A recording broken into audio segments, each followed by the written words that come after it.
Forbes Books presents the Startup Science Podcast with Gregory Shepard, brought to you by StartupScience.io. Greg is an entrepreneur who has built and sold 12 businesses. He's a recipient of 4 private equity awards and is a featured TEDx speaker and Forbes author. Here's Gregory Shepard. I'm super psyched for my guest this week. His name is Victorio Pellicano. I can't wait for you to hear his story of courage, vision, and resilience. He overcame incredible odds to found multiple companies. One of his startups, Verenia, was acquired by Oracle last year, and now he's aiming to transform the world with Avianna by merging AI and robotics. Vic, welcome to the podcast. I feel like we're spiritual brothers, and I can't wait to get going. Can you start by telling us a little bit about your origin story? I appreciate that, man. Thank you so much for having me on. I've been a fan for a while now, and it's an honor to be here. Yeah, and I hope I tell my story a little bit that, you know, everybody kind of sees a little bit of themselves in me. I'm just a kid that grew up in, you know, probably one step above a trailer park. My dad was a truck driver. He left school in 6th grade. My mom stayed at home. She got her GED. She actually had the most education in the immediate family. Not exactly the recipe for founder and CEO of a tech company. And both of them died when I was fairly young. My mom died of terminal cancer when I was 19 after watching that horrifying disease and going through the treatment for a couple of years through high school and early college. And then my dad died about 4 years later when I was 23 and I was in law school.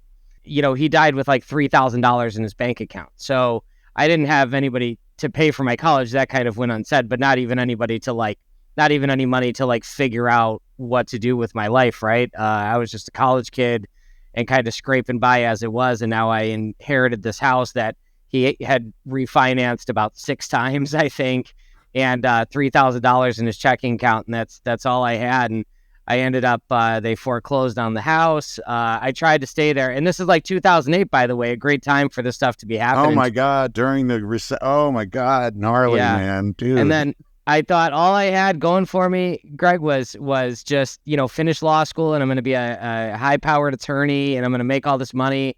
And then my dad had died in the spring, and I screwed up my FAFSA paperwork. And then when I went to go in the fall, I didn't even think about it truthfully. It just slipped my mind. And then when I went to finish my last semester at law school, 3.5 years into a 4-year program, night program, I went to go back and they were like, oh yeah, you just give us your $20,000 for the semester and you're good. And I was like, well, I don't have $20,000. And then they were like, sorry, you're never going to graduate law school. And so now I'm, you know, $120K in debt between undergrad and law school, and no hope for the future, no idea what I'm going to do. It's 2008, the recession. They foreclosed on the house, and I tried to stay there as long as I could. The electricity got shut off, the water got shut off. I would go to the gym to shower and get my life kind of together for the day. And then one day I came home and somebody had come by and changed the locks. And then that was that. They repoed my car. That was my only mode of transportation. My dad had gotten married about 6 months before he died, and that woman was kind enough to lend me a van she used for her disabled daughter. And I stayed in that for a little while and delivered pizzas. I didn't have a license or insurance or anything. And it was a total mess, a terrible time in my life. You know, me and my dog and peanut butter and jelly sandwiches and, frankly, booze. And then I took a job at Friedman Seating in Chicago. I had gotten through a friend that was moving back to town who was kind enough to let me move in with her. And she was doing sales for a manufacturing company. She had done this for a number of years. And she said, you know, why don't you work here with me? And instead of doing these odd jobs like I was, and I thought, you know, it's something, right? I mean, it's a bad economy. I might as well do it. And I took the job and I ended up loving it. I fell in love with the people there, the leadership. My whole life, Greg, I've been a worker, right? Like I worked full time as an undergraduate and double majored in computer science and math. I taught myself to code when I was like 13. In law school, I worked full-time during the day and went to law school at night. So when I was at Friedman, I would get off work at 5 o'clock and it was the weirdest feeling, just having nothing to do after 5 p.m. Like, what do you guys do all the rest of the day? I know exactly what you feel like, dude. Like sometimes if if I ever get off a little early, I feel like anxious, like I need to be doing something. I can't believe I'm just sitting here. This is a waste of time. I know, I feel you 100%. It is just like that, right? Like, and maybe it's because my dad, whenever he saw me sitting around, he'd walk in there and be like, "What are you doing?" You know? Yeah. Yeah. If you're from a family, I do. I mean, I grew up the same way, man. Like, it's crazy. Like, you're telling the story that I had, it was gnarly, right? And it was the same thing where you're like, your family is just, the number one thing in my family, probably the same with yours, is work ethic. You work your ass off. And if you don't, you are less than scum. And it is like a principle. But look at you. I mean, like, I was thinking about, I've done a lot of research on founders, right? Thousands of interviews and stuff. And this pattern keeps emerging: work ethic. Like, people have the ability to deploy discipline and just friggin' work their ass off. And you are like a perfect example of that. So if you're listening, like, it's not just talent, it's not just gift, and it's not money. Some of it just has to do with grind, just friggin' grind and clawing with your fingernails to get one step further. Would you agree with that? Like, where's your perspective on that? Because it sounds like you're just a friggin' machine, man, just a beast. I would 1,000% agree with that. In fact, we just had an all hands call at my most recent startup that we launched on Monday. And I told them all exactly that. I said, I am not the smartest guy in the world. I don't come from good stock, as they say. My dad was a truck driver. I tell them all the stories, and I say, I'm here. I'm here doing these things only because I'm outworking everybody else. When I got into Verenia, when I started Verenia, there was, I think, 70 other CPQ companies in the space, like, combined. And a lot of them had been around 10, 15, 20 years. But I just did all the things they wouldn't. I would drive to customers to solve problems. I would drive to prospects that had no chance of closing to try to close deals. I would write code myself if I had to. I would figure it out till 1, 2 in the morning every single day. I think of it like, they talk about the way humans used to hunt, right? By exhaustion. They used to just find a gazelle and just run it down forever. And that's what I do. There's no science to it. That's a good analogy, man. That's friggin' sweet. Yeah. Thanks. There's no overthinking it. There's no science. There's just, I'm going to go and I'm going to go. I'm going to go until you quit, and then I'll win. So let me ask you this then. When you look at your life, by the way, man, I am engaged like mad because you're like my friggin' people, homie. Like, straight up, this is my people. When you look at like all of the struggle, like, I think of struggle as being a real quality thing, right? I mean, when you work out at the gym, you have to go to failure and you have to struggle in order to have progress. And same thing in business. And I mean, even plants, evolution is a product of struggle, right? So on that point, how do you feel that your background and your struggle has benefited you in moving through these startups and where you are today? I think knowing what the bottom actually looks like makes you appreciate all the rest of it. I think people are scared of reaching a new low for themselves, but most people haven't gotten low enough, Greg. Most people haven't gone down the fucking rabbit hole far enough. I think guys like you and I that have had to dig it out of the dirt, what the bottom looks like. And I think no matter what gamble I make, I'm infinitely better off than I was when I started. So I'm playing with fucking house money now. I know exactly. I used to eat breakfast at hotel buffets, and then I would eat dinner at happy hour. I would go to happy hour buffets and act like I was going to drink, and I would sneak into hotels and eat breakfast. But so I totally get it. My fear is actually going back there. I still have it's almost like a PTSD, like, oh my God, just no matter how much money I have, I still have this like rain cloud over me. Like, oh my God, I have dreams about going back to that life.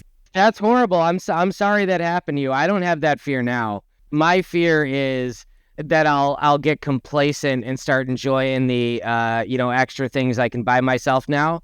And so that's why, I try to get up and do the same shit I did 10, 15 years ago. I wake up at 4 a.m. I do my workouts. I have breakfast with my kids. I try to drive them to school. And I try to live exactly like I drive a Kia. I try to just do everything the way I used to do it. And then nothing really changes internally for me. And I try to keep the pain level the same for myself like it was before. And I try to not get comfortable because I want to keep going up. But I'm not scared of going back there. That's never going to happen. Yeah, I mean, it wouldn't happen to me, but I don't know. It's always kind of haunts me. I don't know, But I want to talk about your business, right? The company that you started. What inspired you to get into technology and launch your first startup? A second part of that question be, what were some of the key strategies and philosophies that you used to fuel the growth and success of that startup? So Verenia was the first company I started, and that we had sold a lot of it to Oracle last January. And when I got started, I had never even met a CEO aside from like the guy I worked for at Friedman Seating. So I had to look up a lot of stuff about what a CEO even did. But what made me get into it was, I'm not going to lie, I'm a very competitive person. And I had never met somebody that I was like, that person is better at this than I am. And people seem to like my ideas a lot when I would say, like, let's do it this way, let's do it that way, and working with people to get the change management done and stuff. I really enjoyed that. And I even enjoyed the failure part, to your point, like about working out and everything else that's kind of the same, is like hearing that idea is not good enough or it won't work because of this. Like, I was just completely undeterred. I would just come back and be like, let's do it this way. Let's make these little tweaks. Let's do that. And people seem to appreciate that kind of grind and motivation. But I think especially making really great technology and seeing people be happier. At the end of the day, I'm like a severe people pleaser, I like creating value for people, myself included. But I like seeing people, I like leaving things better than I found them wherever I am. That's what I tell my kids too, is just leave it better than you found it. And it's a great feeling. So when I was able to do that at Verenia, I was a sales rep in manufacturing, right? So making manufacturing sales enablement software was right on my alley. I made my own life better. So as I was helping my customers, I was making myself better. I was making different versions of me in my eyes better. I was improving their lives day to day, which made me really happy. And it made me really like, you feel like you're solving your own problem that everybody else has, but that you can really empathize with. And it gives me a really good feeling inside to leave that problem behind, if that makes sense. Totally. So let's back up to go forward.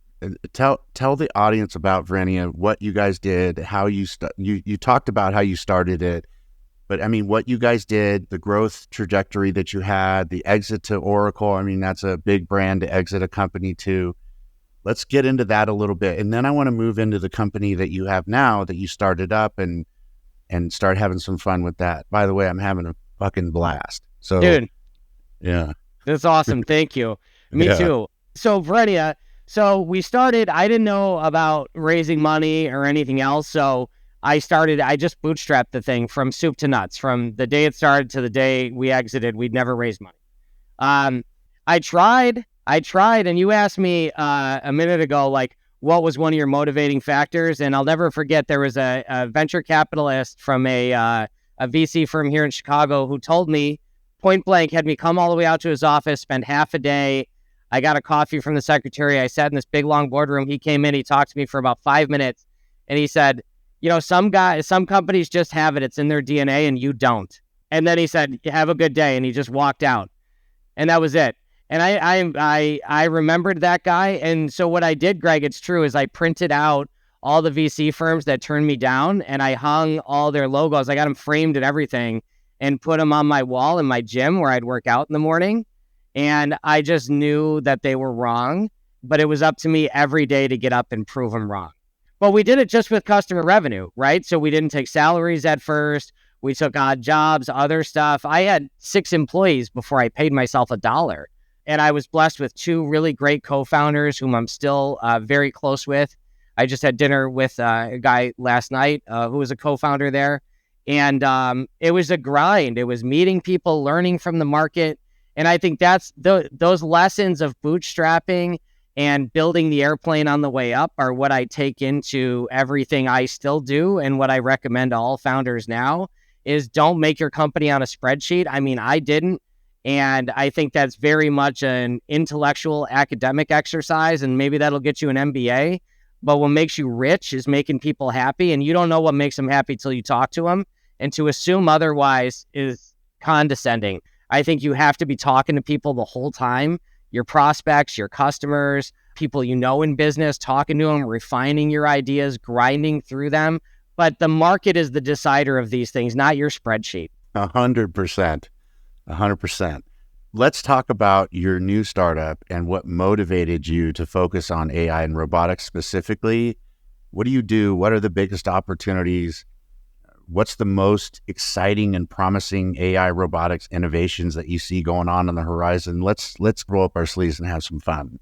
Yeah, I would love to get your thoughts on AI too, if you wouldn't mind sharing at some point during this. I'm fine talking, but maybe as older entrepreneurs like we are, when I logged into ChatGPT for the first time early this year, I don't know, man. I had like an existential crisis. I was like, I was up at night. I was telling my wife, I was like, am I a chatbot?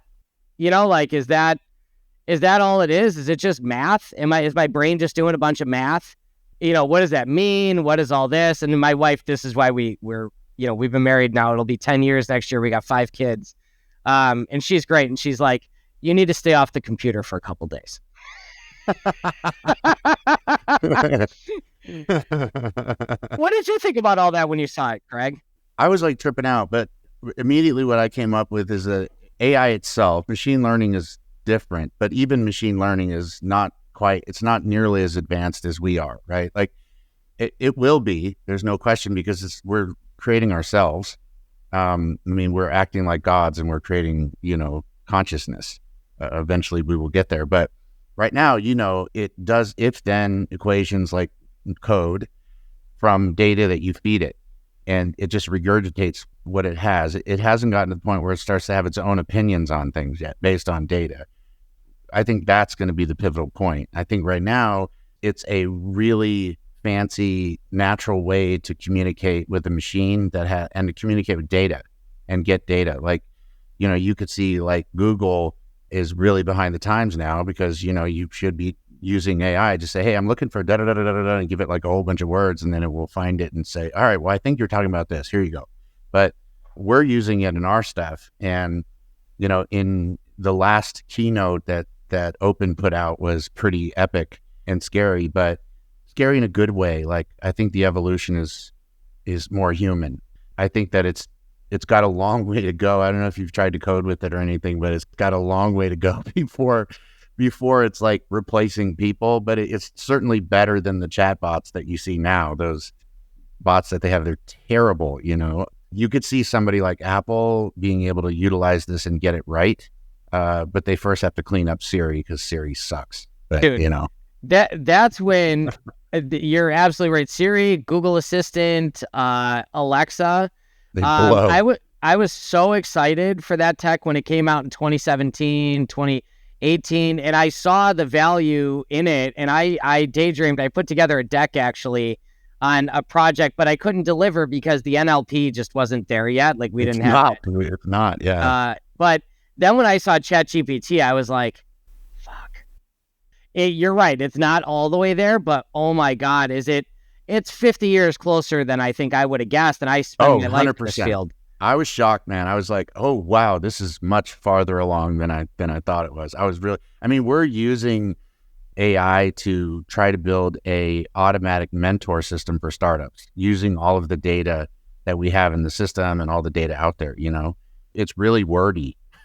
It's like it's like me as a neurodivergent nerd trying to explain quantum physics. The person falls asleep before they get the... It does have a tendency to use 10 words when 3 will do, right? Yeah. So I started looking at this stuff and analyzing it, and I had been making investments since the Oracle acquisition into hardware because there's this really strong labor problem I see persisting forever, frankly. And I don't think that goes away. Like, I just don't. There's too many things that need doing, and there's too few people who want to do that kind of work. And with the immigration policies, population decline, I think this is... So I was trying to build a portfolio of investments for my kids, frankly, because I don't know 20, 30, 50 years from now what these companies look like. But I imagine a lot of work is done robotically. And I took a look at their software and realized it was garbage and just open source stuff. And all these hardware companies are kind of just hacking together open source platforms on top of each other. And I thought they really need a commercial system. And now, then with the natural language processing of AI and ChatGPT, I was like, that's it. Like, to be able to control these robots using voice, using natural language, being able to have a conversation with your robot. Where did you fly today? Stuff like that. So from that, we spawned Avianna, have had great success with that project. But a piece of Avianna was what we called fleet AI. And that's where you could converse with the robot's data, right? And robots produce gigabytes and gigabytes of data. Or you can converse with the whole fleet. Who flew near Chicago yesterday? This is a complicated thing, by the way, with like unstructured data and to have this kind of conversation. So we had to invent this whole system to deal with this. And then you know what I realized, Greg, is this thing was its own system. And what we're doing now with Seraph, which I launched on Monday, is we're giving firms the ability to create their own AIs off their own private data sets with dealing with 10, 20, 30 gigabyte, thousands, terabyte size files and structured data in ERP, CRMs, et cetera. We're giving them the ability to create their own AIs based off this, and then role-based controls based off who that person is in the organization, what data the AI has access to be trained on, and creating these smaller AI units for themselves with their own data separate from ChatGPT. So you're not telling the town parrot, so to speak, all your stuff. So nobody goes into ChatGPT tomorrow and says, how much does Greg make, right? They still can't learn that because it's never touched ChatGPT. But, you can still use the power of AI that you want to get from tools like that by using Seraph, incorporating your private enterprise data and using those and launching them internally as chatbots for different roles, different users, et cetera. It's going to create this environment where everybody is going to stop having to log into Salesforce or, whatever enterprise system has whatever answer, and just be able to ask your local chatbot for something. Like you could be like, where's the podcast I did with Vic last week? Answer. Hey, can you tell me if I have any more calendar invites with Vic? Answered. What was the last email Vic sent me? Answered. Right? How many views did Vic's podcast have? Answered. Right? But every company all over the world, every department in every company, and beyond that, what we're excited about, particularly for me, is the ability to help the government. So we're working with the government in some ways with Avianna on the robotics project. You can imagine why they'd be interested in tech like that. But this part of it, I think, is going to be a game changer and help all of us, right? Like, how many times has something been built in your town and you're like, what are they building over here? You don't know. You don't even know who to ask, right? You should be able to talk to your local government because they have the files, they have the documents. ChatGPT is not trained on them and will never be trained on them. And that's the service Seraph's going to provide for all these government entities too, so that people can just log into the website, use the chatbot, and ask it questions, and it can answer using this private data store without exposing it to the wider foundational models. It's so cool. So you could actually, when I was in politics, the reason why I got out is because they could lie, nothing happens. You go to court, you lie, you go to jail, but you're president, you lie, nothing happens. Same thing with Congress. It'd be nice to be able to ask the bot, hey, is so-and-so lying? And then be like, yes, they're lying. Oh, I don't know. I don't think the government's going to buy that at the moment, but that's true. That's true. I think we may have to put some guardrails around it to avoid politically sensitive charged things like that. But yeah. But for information gathering and stuff, I mean, what a tool, right? Like, and I went to law school. There's entire law firms that practice civil procedure, which to me is insane that it's so complicated that you need a lawyer to figure out how to file a lawsuit. Like, you should be able to do that. This is a publicly funded thing that's available to you. You shouldn't need an elite group of people to do this. You should just be able to do it yourself. You have that right? I mean, you're paying for everything that system exists. Every person involved with it, you've paid for. Why then do I have to pay somebody to figure out how to use it? It's insane. Right on, Home Slice. I'm picking up what you're throwing down. I really do. This is so cool. And I can really see an application of a AI personal assistant or executive assistant, right? Because with mine, I'm always having to chat her, hey, what's up? All these different things, because it takes me longer to figure out what's in motion than it does just to ask, And I think that is, I mean, that's an incredible application right there. That is epic, right? And then I think that the same logic, to your point, can be applied to many things that are, have you heard of the ratchet effect in politics, is where they lay down some regulations and then they don't eliminate the one that was laid down. They put another one on top and another one on top. And over time, you have tens of thousands of, pieces of content laid one on top of another. And the work gets harder and takes longer and it slows down everything and it makes it impossible for anybody to find anything.